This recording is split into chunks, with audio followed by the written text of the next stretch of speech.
Good morning students. आज मैं आप लोगों को आपका 11th चैप्टर अपराजिता पढ़ाने जा रही हूँ। ठीक है, आप लोगों का सिलेबस इस सिलेबस टर्म का पहला चैप्टर है ये। ठीक है, आप लोग ध्यान से देखेंगे और सुनेंगे। देखिए बच्चों, इस चैप्टर में क्या है, इस चैप्टर को लिखा है शिवांगी जोशी। ठीक है, शिवानी द्वारा लिखा गया है ये चैप्टर। एक विख्यात लेखिका हैं वो, उन्होंने इस चैप्टर को लिखा है और उन्होंने इस चैप्टर में ये चैप्टर जो लिखा गया है एक सच्ची घटना पर आधारित है ये। और ये चैप्टर एक सच्ची घटनाओं पर आधारित है। इस चैप्टर में ये बताया गया है बच्चों की जो एक महिला है उसके टांगों में पोलियो मारा हुआ है। ठीक है, वो अचल है, चल नहीं सकती, लेकिन फिर भी वो जीवन में एक सामान्य मनुष्य से ज़्यादा आगे बढ़ चुकी है। क्यों? क्योंकि उसने संघर्ष करना नहीं छोड़ा है। ठीक है, और कुछ मनुष्य होते हैं अपने एक अंग भंग हो जाने के कारण। तो मैं पढ़ने जा रही हूँ, आप लोग ध्यान से देखेंगे और सुनेंगे। कभी कभी अचानक ही विधाता हमें ऐसे विलक्षण व्यक्ति से मिला देता है जिसे देख स्वयं अपने जीवन की रिक्तता बहुत छोटी लगने लगती है। तब हमें लगता है कि भले ही उस अंतर्यामी ने हमें जीवन में कभी अकस्मात अकारण ही दंडित कर दिया हो, किंतु हमारे किसी अंग को हमने विच्छिन्न कर हमारे अंग को हमसे विच्छिन्न कर यानी कि छीन कर हमें उससे वंचित तो नहीं किया। फिर भी हम में से कौन ऐसा मानव है जो अपनी विपत्ति के कठिन क्षणों में विधाता को दोषी नहीं ठहराता है।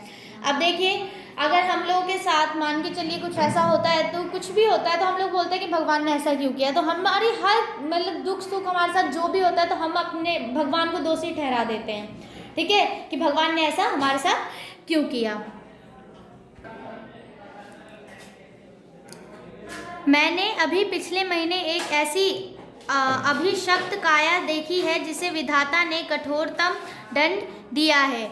लेखिका इसमें कह रही है कि मैंने पिछले माह ही एक ऐसी महिला देखी या ऐसे व्यक्ति से मिली कि जिसे भगवान ने बहुत ही कठोर दंड दिया है, किंतु उसे वह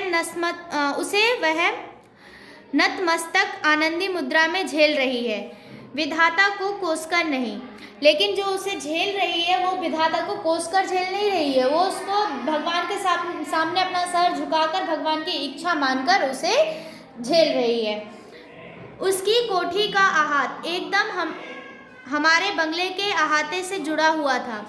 अपनी शानदार कोठी में उसे पहली बार कार से उतरते देखा तो आश्चर्य से देखती ही रह गई। कार का द्वार खुला, एक प्रौढ़ा ने उतरकर पिछली सीट से एक व्हील चेयर निकालकर सामने रख दी और भीतर चली गई। दूसरे ही क्षण धीरे धीरे बिना किसी सहारे के कार से एक युवती ने अपने निर्जीव निचले धड़ को बड़ी दक्षता से नीचे उतारा, फिर बैसाखियों से व्हील चेयर तक पहुंच उसमें बैठ गई और बड़ी तटस्थता से उसे स्वयं चलाती कोठी के भीतर चली गई। मैं फिर नियत समय पर उसका यह विचित्र आवागमन देखती और आश्चर्यचकित रह जाती, ठीक जैसे कोई मशीन बटन खटखटाती अपना काम किए चली जा रही हो। धीरे धीरे मेरा उससे परिचय हुआ। कहानी सुनी तो दंग रह गई। नियति के प्रत्येक कठोर आघात को अति अमान्य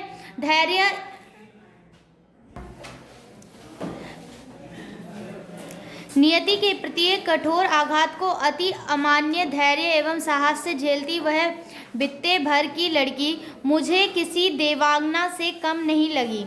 मैं चाहती हूँ कि मेरी पंक्तियों को उदास आंखों वाला वह गोरा उजले वस्त्रों से सज्जित लखनऊ का मेधावी युवती भी पढ़े, जिसे मैं कुछ माह पूर्व अपनी बहन के यहाँ देखा था।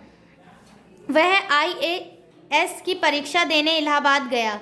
लौटते समय किसी स्टेशन पर चाय लेने उतरा कि गाड़ी चल पड़ी। चलती ट्रेन में हाथ में कुल्हड़ सहित चढ़ने के प्रयास में गिरा और पहिए के नीचे हाथ पड़ गया। प्राण तो बच गए पर दायां हाथ चला गया। उसी विच्छिन्न भुजा के साथ साथ धीरे धीरे वह मानसिक संतुलन भी खो बैठा।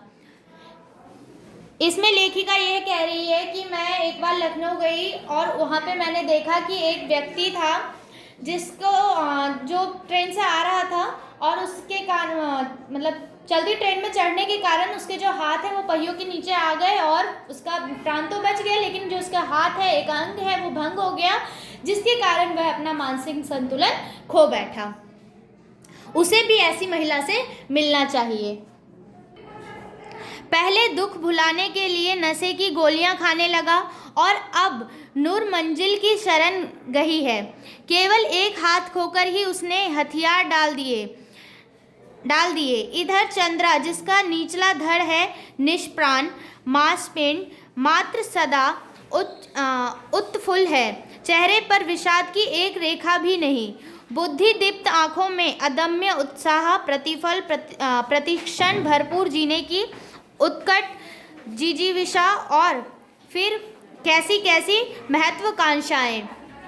यानी कि लेखिका इसमें कह रही है, जो इसमें महिला है जिस पे ये जिसके टांग जो हैं अचल है, चल नहीं सकती, उसके चेहरे पे एक हमेशा खुशी रहती है, कभी भी वो हमेशा किसी चीज़ के इंतजार रहती है। बहुत सारी महत्वाकांक्षाएं हैं उसके मन में पूरा करने की, जैसे लोगों के मन में कहते हैं हम ये करेंगे, हम वो करेंगे, तो अपने सपनों को पूरा करने की अभी भी वो इच्छाएं रखती है, वो ना कि अपना पैर खोकर भगवान को कोसने में लगी रहती है। मैडम, आप लखनऊ जाते ही क्या मुझे ड्रग रिसर्च इंस्टीट्यूट से पूछकर यह बताएंगी कि क्या वहां आने पर मेरे विषय माइक्रोबायोलॉजी से संबंधित कुछ सामग्री मिल सकेगी? मैडम, आप कह रही थी कि आपके दामाद हवाई के ईस्ट वेस्ट सेंटर में हैं, क्या आप उन्हें मेरा बायोडाटा भिजवाकर पूछ सकेंगी कि मुझे वहाँ की कोई फेलोशिप मिल सकती है? यहाँ कभी सामान्य सी हड्डी टूटने पर या पैर में मोच आ जाने पर भी प्राण ऐसे कंठगत हो जाते जैसे विपत्ति का आकाश ही सिर पर टूट पड़ा है। और इधर यह लड़की है कि पूरा निचला धड़ शून्य है, फिर भी बोटी बोटी फड़क रही है। उसी नौकरी की एक ही नीरस करवट में उसकी प्रतिभा निरंतर डूबती जा रही थी। आजकल वह IIT चेन्नई में काम कर रही है। जन्म के 18वें महीने में ही जिसकी गर्दन से नीचे का पूरा शरीर पोलियो से निर्जीव कर दिया, उसे किस अद्भुत साहस ने नियति को अंगूठा दिखा अपनी मैडम, मैं चाहती हूँ कि कोई मुझे सामान्य सा सहारा भी ना दे। आप तो देखती हैं मेरी माँ को मेरी कार चलानी पड़ती है। मैंने इसी से एक ऐसी कार का नक्शा बनाकर दिया है जिससे मैं अपने पैरों के निर्जीव अस्तित्व को सजीव बना दूंगी। यह देखिए, मैंने अपनी प्रयोगशाला में अपना संचालन कैसे सुगम बना लिया है। मैं अपना सारा काम अब स्वयं निपटा लेती हूँ। और वह लड़की लेखिका से कहती है कि मेरी माँ को मेरी कार चलानी पड़ती है, जिसके कारण मुझे वो भी अच्छा नहीं लगता है, इसीलिए मैंने एक ऐसी कार का नक्शा तैयार किया है जिससे मेरे पैर को भी आराम मिलेगा। मेरे पैर बिना मतलब ऐसे कार। उसने मुझे तस्वीरें दिखाई, समस्त सामग्री उसके हाथों की पहुंच तक ऐसी धरी थी कि निचला धड़ ऊपर उठाए बिना ही वह मनचाही सामग्री मेज पर से उतार सकती थी। किंतु उसकी आज की इस पटुता के पीछे एक सुदीर्घ कठिन अभ्यास की यातनाप्रद भूमिका स्वयं डॉक्टर चंद्रा के प्रोफेसर के शब्दों में है। हमसे एक आज तक 2 व्यक्तियों द्वारा सम्मिलित रूप में नोबेल पुरस्कार पाने की ही विषय में सुना था, किंतु आज हम शायद पहली बार इस PhD के विषय में भी कह सकेंगे। देखा जाए तो यह डॉक्टरेट भी संयुक्त रूप में मिलनी चाहिए। डॉक्टर चंद्रा और उनकी अद्भुत साहसी जननी श्रीमती T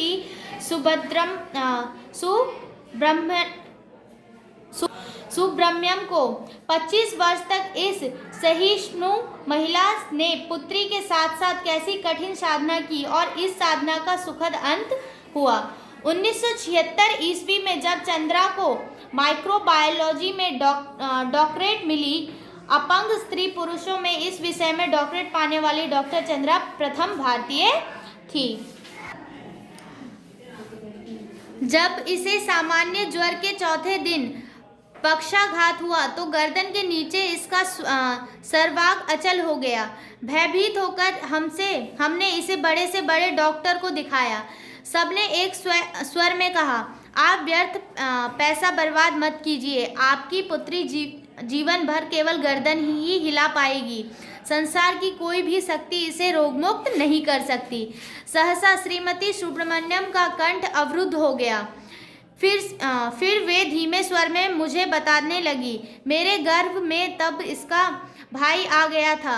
इसके भयानक अभिशाप के बावजूद मैंने कभी विधाता से यह नहीं कहा कि प्रभु इसे उठा लो, इसके इस जीवन से तो मौत भली है। यानी कि उनकी माँ ने, जो चंद्रा देवी की माँ है, वो किसी भी समय मतलब कि उनको सुब्रमण्यम जी ने उनका पूरा साथ दिया, चंद्रा देवी का पूरा साथ दिया और उन्हें पाल पोस कर बड़ा किया। केवल सिर हिलाकर यह इधर उधर देख भर सकती थी। ना हाथों में गति थी, ना पैरों में। फिर भी मैंने आशा नहीं छोड़ी। एक ऑर्थोपेडिक सर्जन की बड़ी ख्याति सुनी थी, वही ले गई। 1 वर्ष तक कंठ साध्य उपचार चला और एक दिन स्वयं ही इसके ऊपरी धड़ में गति आ गई। हाथ हिलने लगे, नन्ही उंगलियां मुझे बुलाने लगी। निर्जीव धड़ को मैंने सहारा देकर बैठना सिखाया। 5 वर्ष की हुई तो मैं ही इसका स्कूल बनी। मेधावी पुत्री की विलक्षण बुद्धि ने फिर मुझे चमत्कृत कर दिया। सरस्वती स्वयं ही जैसे आकर जीवाग्रह पर बैठ गई थी। बेंगलोर के प्रसिद्ध माउंट कार्मेल में उसे प्रवेश दिलाने में मुझे कावेंट द्वार पर लगभग धरना ही देना पड़ा। नहीं मिसेस सुब्रमण्यम, मदर ने कहा, हमें आपसे पूरी सहानुभूति है, पर आप ही सोचिए, आपकी पुत्री की व्हीलचेयर लेकर कौन पूरे क्लास में घूमता फिरेगा। वहाँ पे जो टीचर थे उन्होंने बोला कि अगर आपकी बेटी चल फिर नहीं सकती है तो आपकी बेटी का व्हील चेयर लेकर कौन पूरे क्लास में घूमेगा। आप चिंता ना करें मदर, मैं हमेशा उसके साथ रहूँगी और फिर पूरी कक्षाओं में अपंग पुत्री की कुर्सी की परिक्रमा मैं स्वयं कराती रहूँगी। वे पीरियड दर पीरियड उसके पीछे खड़ी रहती। प्रत्येक परीक्षा में सर्वोच्च स्थान पर प्राप्त कर चंद्रा ने स्वर्ण पदक जीते। बीएससी क्रिया प्राणीशास्त्र में एमएससी में प्रथम स्थान प्राप्त किया और बेंगलुरु के प्रख्यात इंस्टीट्यूट ऑफ साइंस में अपने लिए स्पेशल सीट अर्जित की। केवल अपनी निष्ठा, धैर्य एवं साहस से 5 वर्ष तक प्रोफेसर सेठना के निर्देश में शोध कार्य किया। इसी बीच माता पिता ने पेंसिल्वानिया से व्हील चेयर मंगवा दी, जिसे डॉक्टर चंद्रा स्वयं चलाती हुई पूरी प्रयोगशाला में बड़ी सुगमता से घूम सकती थी। लेदर जैकेट के कठिन जिरह बख्तर में कसी उस हंसमुख लड़की को देख मुझे युद्ध क्षेत्र में डटे राणा सागा का ही स्मरण हो आता था। शत विशत शरीर में घावों के असंख्य चिन्ह, किंतु अभामंडी भव्य मुद्रा है। मैडम, आप तो लिखती हैं, मेरी ये कविताएं देखिए, कुछ दम है क्यों नहीं इसमें। मैंने जब वे कविताएं देखी तो आंखें भर आई। जो उदासी उसके चेहरे पर कभी नहीं आ पाई, वह अनजाने ही उसकी कविता में छलक आई थी। फिर उसने अपनी कढ़ाई बुनाई के सुंदर नमूने दिखाए। लड़की के दोनों हाथ जैसे दोनों पैरों का भी काम करने लगी। निरंतर मशीनें खटखट में चलते रहते। जर्मन भाषा में माता पुत्री दोनों में मैक्स मूलर बालिका थी। यही नहीं, भारतीय एक पाश्चात्य संगीत दोनों में ही उसकी समान रुचि थी। अपने अलंब को अपनी निर्जीव टांगों पर रखकर वह मुझे अपने चित्र दिखाने लगी। पुरस्कार ग्रहण करती डॉक्टर चंद्रा प्रधानमंत्री के साथ साथ मुस्कुराती खड़ी। डॉक्टर चंद्रा राष्ट्रपति को सलामी देती बालिका चंद्रा और व्हील चेयर में लेदर जैकेट में जकड़ी वैसाखियों का सहारा लेकर अपनी डॉक्टरेट ग्रहण करती डॉक्टर चंद्रा। मेरी बड़ी इच्छा थी मैं डॉक्टर बनूं। मैं अपंग डॉक्टर मेरी वर्गीस के सफल जीवन की कहानी पढ़ चुकी थी। परीक्षा में सर्वोच्च स्थान प्राप्त कर मुझे मेडिकल में प्रवेश नहीं मिला। कहा गया कि मेरा निचला धड़ निर्जीव है, मैं एक सफल शल्य चिकित्सक नहीं बन पाऊंगी। किंतु डॉक्टर चंद्रा के प्रोफेसर के शब्दों में मुझे यह कहने में रच मात्र भी हिचकिचाहट नहीं होती कि डॉक्टर चंद्रा ने विज्ञान की प्रगति में महान योगदान दिया है। चिकित्सा ने जो खोया है वह विज्ञान ने पाया है। चंद्रा के अलम के अंतिम पृष्ठ पर है उसकी जननी का बड़ा सा चित्र, उसने जिसमें वे जेसी बेंगलुरु द्वारा प्रदत्त का एक विशिष्ट पुरस्कार ग्रहण कर रही है। वीर जननी का पुरस्कार, बहुत बड़ी बड़ी उदास आंखें जिनमें स्वयं माँ की व्यथा भी है और पुत्री की भी। अपने सारे सुख त्याग कर नित्य छाया बनी पुत्री की पहिया लगी कुर्सी के पीछे पीछे चक्र सी घूमती जननी की व्यथा।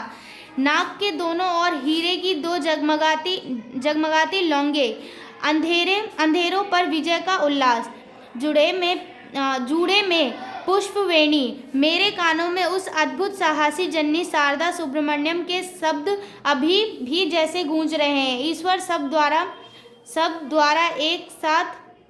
एक साथ बंद नहीं करता, यदि एक द्वार बंद करता भी है तो दूसरा द्वार खोल भी देता है। तो इस चैप्टर में बच्चों यही था कि जो एक चंद्रा देवी नाम की एक लड़की है जिसके दोनों निचले गर्दन के निचले भाग अचल हैं, निष्प्राण है, उसमें बिल्कुल भी जान नहीं है, वो चल फिर नहीं सकती, लेकिन जीवन में उसने सब कुछ पाया, अपना हर लक्ष्य प्राप्त किया, ना कि अपना जो पैर है उसे खोकर वह अपने होश खो बैठी। ऐसा नहीं किया उसने, बल्कि जीवन में निरंतर प्रयास करते रही और अपने टांगों को ऐसा अचल होना भगवान की इच्छा मानकर आगे बढ़ती रही। तो यही है आपका ये चैप्टर। आप लोग इसको रीडिंग करेंगे, अच्छे से समझेंगे और इसका वर्ड मीनिंग आप अपने कॉपी में नोट करेंगे। ओके, नेक्स्ट डे मैं आप लोगों को इसका क्वेश्चन आंसर सेंड कर दूंगी। Okay, thank you.